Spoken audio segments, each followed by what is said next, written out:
So, the Wire magazine have written to me saying that they will not retract anything that they've written and they won't make an apology.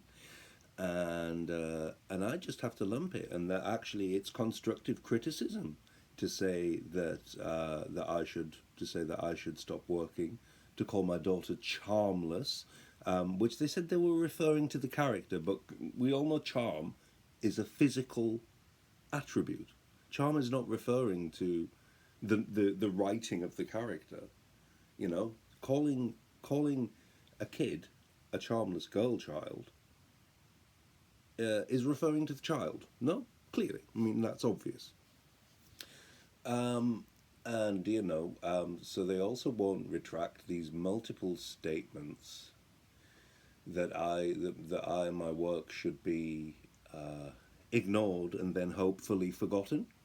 Apparently, that's interesting, and they thought it was a very interesting speculation that people might go back to my work in 10 years and go, "Ooh, actually, it was good."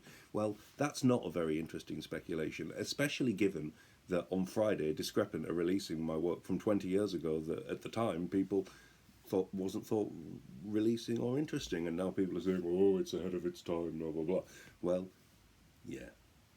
Um, so I don't know this weird. Let's say horrible things about Ergo and feature them prominently in the Wire magazine, and the self-congratulatory tone of the second letter, which is all about how brilliantly written and how what a brilliant example of constructive criticism the initial review was. And I've written to the Wire asking them to give me one line, just one line of constructive criticism from the article, and they won't give me it because there isn't one. You know, anybody who's read the article, there isn't one. There is description of the film, of the narrative. There's statements that I should stop working. There's like weird attacks on the actors.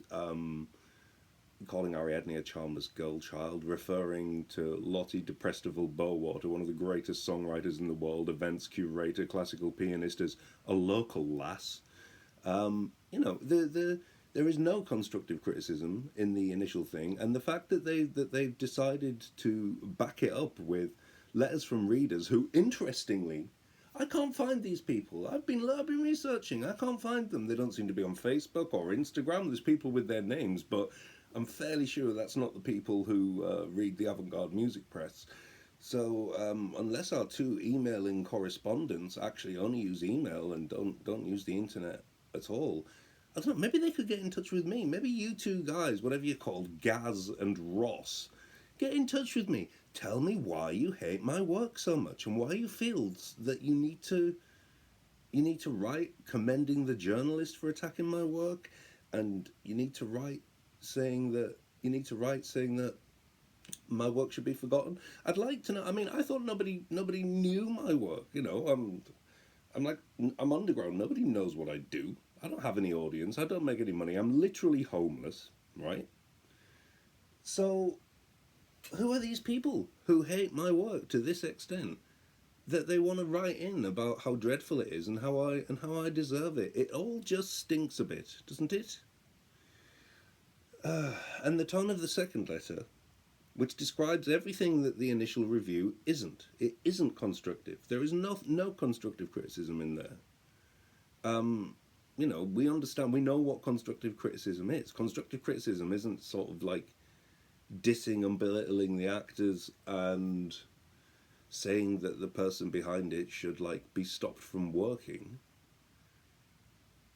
That is not what constructive criticism is. And we can't just, I know we live in this world now of post-truth, but we can't just say something is something when it isn't.